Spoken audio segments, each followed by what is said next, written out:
Bloody Mary. Marie en sang. Je viens à vous cerné de noir, accroupissant la tige des tulipes, et je me courbe, lentement moi aussi, pour n'être plus sous vos pieds qu'un petit jour de printemps, une saison écrasée. C'était une erreur de jeunesse, m'a-t-elle dit. Jamais, aucun être ne fut plus atrocement honnête avec moi, plus effroyablement humain que la femme qui détruisit nos vies. Souvent, on se figure mal à quel point les peaux mortes pèsent sur l'ensemble du corps. Je m'en suis rendu compte un matin de mai. C'était un matin fait des crachats de la veille, un de ces matins où le sang monte à la tête. Évidence des blessures. J'avais dormi sur un banc, près d'un immeuble quelconque, à l'endroit où l'odeur répond au silence, à l'endroit où les relents de pisse se mêlent les rêves profonds. Seulement, je ne rêve plus. Je passe mes nuits à caresser ton ventre rond, à l'embrasser, puis à baver du sang. Je ne rêve plus. Les petits matins naissent à la chaîne. Chaque soir, je ruminais ma haine primordiale, mon innocence gâchée, mon amour trahi. Nuit après nuit, je naissais autrement. Hérésie humaine, nain par choix. Avec les jours, la colère avait enflé, bourrant les calendriers de croix noires, chacun de mes muscles d'une volonté animale. Non, l'instinct maternel n'existe pas. Certaines illusions feraient mieux de se perpétuer dans du sopalin. Un jour, tu as rempli ton ventre, mon cœur et mes veines, de ce rêve dont je t'ai toujours parlé.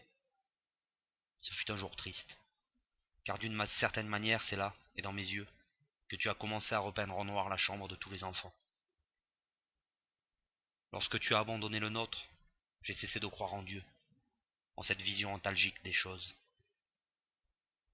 Grâce à toi, j'ai découvert que mon amour n'était bon qu'à nourrir la poubelle à verre, à l'occasion, quelques feuilles vierges et l'appétit intérieur des filles à problème.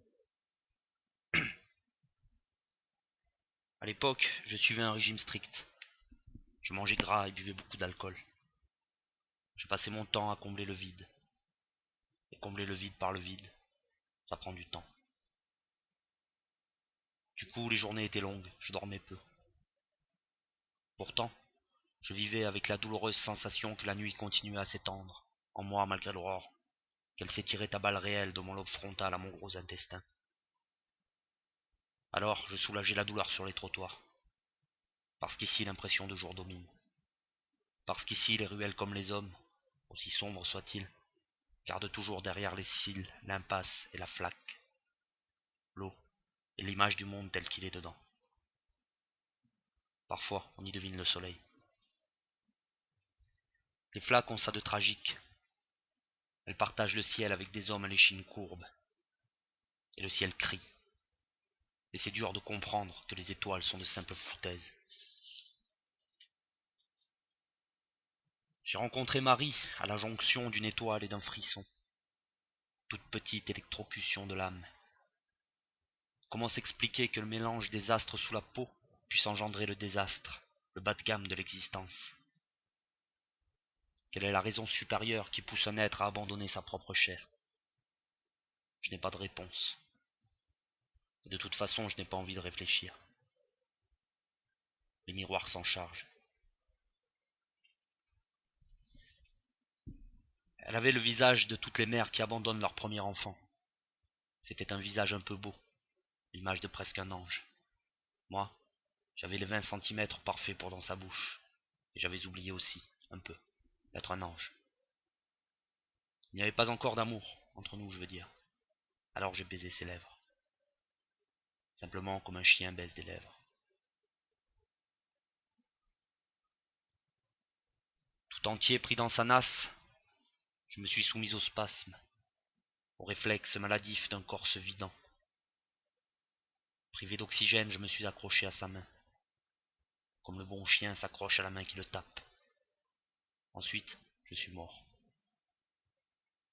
6 millimètres débordant des carafes. Ici, le sang bâtard gorge la peau, déchire le visage, coule sur mes joues comme tes prunelles autrefois. Tu sais, j'ai longtemps cru que tu t'appelais Brillante. Elle est perdue, l'innocence. La saison chérie où les rêves n'étaient pas encore de la viande à pneus. Mes yeux ne tenaient pas tout entier dans la paume de ta main. Ici, l'horizon a oublié sa couleur d'origine. Il déambule au bout des routes, comme égaré devant mes cils, ne dessinant à l'infini que des lignes qui se croisent. Alors je bois. Seul ou accompagné, je bois. Entre deux bières, je me goinfre de sourires et de grougnettes. J'éponge l'alcool avec des chips et des noix de cajou. Je me nourris des éclats de cœur qui remplissent les bols vides, les nids de pain, de tapenade, d'amour et de pesticides agricoles. Les verres se vident, se posent et se remplissent sur la table. Encore et encore. Translucides et puis noirs. Translucides et puis noirs. Translucides et puis noirs dans le cœur. Comme un incessant va-et-vient de corbeaux. Dans mon salon, sur ma petite nappe en fleurs. De zone riat onder, le soleil se couche. Voici ton ventre. C'est ici que s'écrivent les grandes guerres. C'est ici que naquirent les scories pour toi, notre enfant et les plus beaux jours qu'il m'en reste. Je veux que tu clignes des yeux en lisant ceci. Je veux que naissent en toi les nausées que tu n'as peut-être jamais eues. Je veux t'écœurer de l'encre, comme tu m'as écœuré de la mer. Depuis toi, je suis atteint de ces maladies que les oiseaux n'ont pas. Je suis atteint de la hargne. Je suis atteint du clou. Je suis étreint de tout. Je suis éteint. Allez lui dire que je ne veux plus mourir. Qu'un pan dévasté de ma vie n'est pas ma vie entière. Allez lui dire que... Non, j'irai moi-même. Je viendrai à elle cerner d'espoir, portant mon fils entre les bras, la lumière, serré fort contre mon ventre, jusqu'à l'y faire rentrer.